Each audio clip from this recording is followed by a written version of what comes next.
नमस्कार, मैं हूं शैलेंद्र सिंह और आप देख रहे हैं हमारा YouTube चैनल शब्द शब्द शैलेंद्र सिंह। आज बात करेंगे लोकसभा चुनाव के बाद परिणामों को लेकर किस तरीके के दावे राजनीतिक दल और राजनीतिक पंडित कर रहे हैं। लोकसभा चुनाव में 2 चरण बाकी हैं, जिसमें से 25 मई को छठा चरण और 1 जून को 7वां चरण होगा। अभी तक एग्जिट पोल पे पाबंदी है। 1 जून को मतदान के बाद एग्जिट पोल आने शुरू हो जाएंगे और 4 जून को परिणाम आएगा। एग्जिट पोल आने के बाद बहुत सारे लोगों के आंकड़े हैं जीत और हार को लेके, वो सबके सामने होंगे। लेकिन उससे पहले अभी जब 5 चरणों का चुनाव हो चुका है तो राजनीतिक दलों और राजनीतिक पंडितों के अलग अलग दावे हैं। तो पहले हम बात करते हैं कि राजनीतिक दलों ने किस तरीके से अपने दावे किए हैं। और इनके केंद्र में उत्तर प्रदेश है। उत्तर प्रदेश में समाजवादी पार्टी और कांग्रेस मिलकर चुनाव लड़ रही है।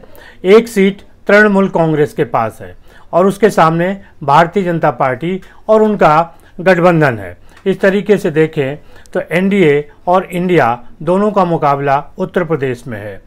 भारतीय जनता पार्टी का दावा है मिशन 80, यानी अधिक से अधिक 80 सीटें जीतने का।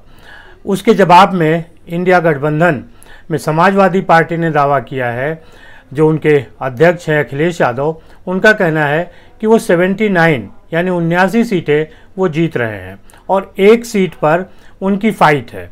1 सीट यानी उनके शब्दों में क्विटो है। क्विटो मतलब जिसको वाराणसी कहा जाता है, वही तंज अखिलेश यादव ने कसा और उन्होंने कहा कि 80 सीटों में से 79 सीटें उनकी पार्टी यानी उनका गठबंधन जीत रहा है और 1 जो सीट है उस पर लड़ाई है। और वाराणसी में 1 जून को चुनाव है।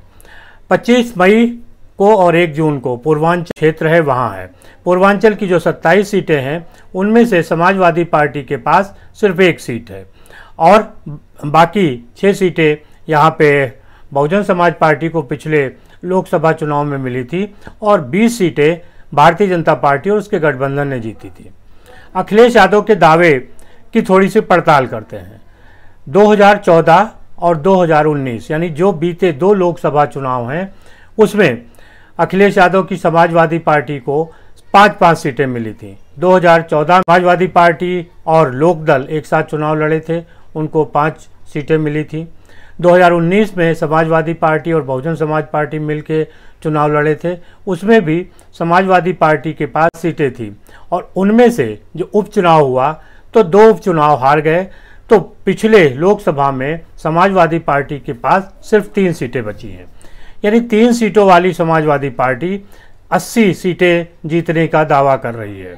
79 सीटें वो जीतने की बात कर रहे हैं।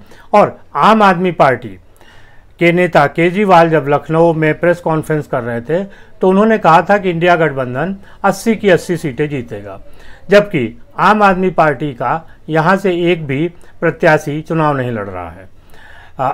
इंडिया गठबंधन में कांग्रेस और समाजवादी पार्टी के बाद तृणमूल कांग्रेस 1 सीट पे चुनाव लड़ रही है और इस तरीके से इंडिया गठबंधन के 3 दल उत्तर प्रदेश में चुनाव लड़ रहे हैं। हालांकि ममता बनर्जी तो तृणमूल कांग्रेस की अध्यक्ष हैं, पश्चिम बंगाल के मुख्यमंत्री हैं, वो चुनाव प्रचार के लिए यहाँ नहीं आई।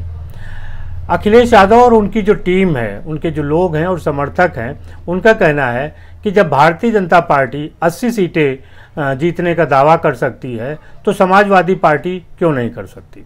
असल में समाजवादी पार्टी भी अपने हिसाब से दावा कर सकती है, लेकिन उसे पिछला परिणाम देखना चाहिए था।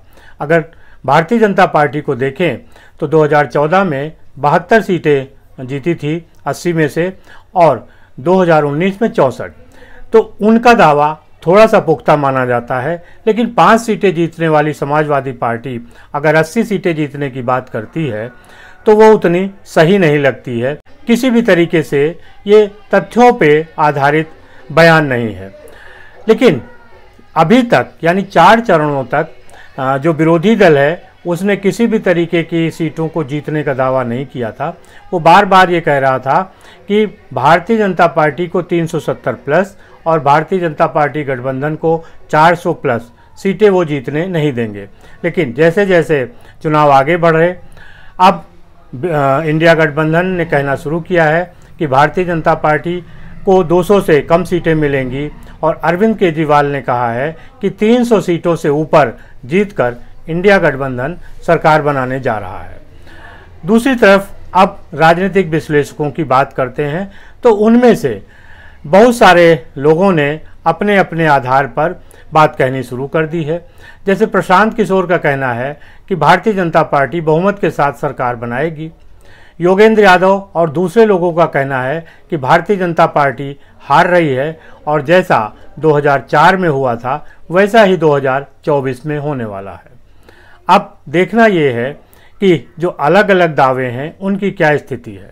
अभी 1 जून को एग्जिट पोल भी आएगा, वहाँ भी तमाम तरीके के परिणाम देखने को मिलेंगे। लेकिन एक जो सरसरी तौर पे दिखाई दे रहा है पूरे चुनाव में, उसमें एक स्थिति ये है कि प्रधानमंत्री नरेंद्र मोदी के खिलाफ किसी भी तरीके की कोई हवा नहीं है।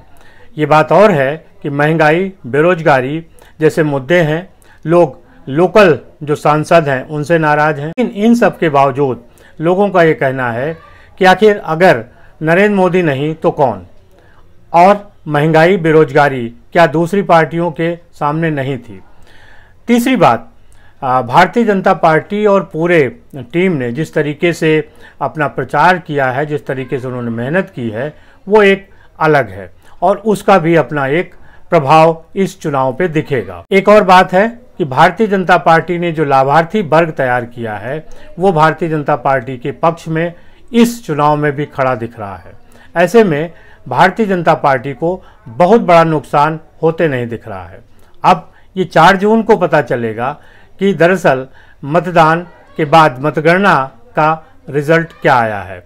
लेकिन जो एक दिखाई दे रहा है उसमें ना तो भाजपा के पक्ष में कोई हवा दिखाई दे रही है, ना ही विरोधियों के पक्ष में भी कोई हवा है कि जैसे 2014 के चुनाव में कांग्रेस के विरोध में हवा थी, वैसी कोई हवा 2024 के इस चुनाव में प्रधानमंत्री नरेंद्र मोदी और भारतीय जनता पार्टी के खिलाफ नहीं है।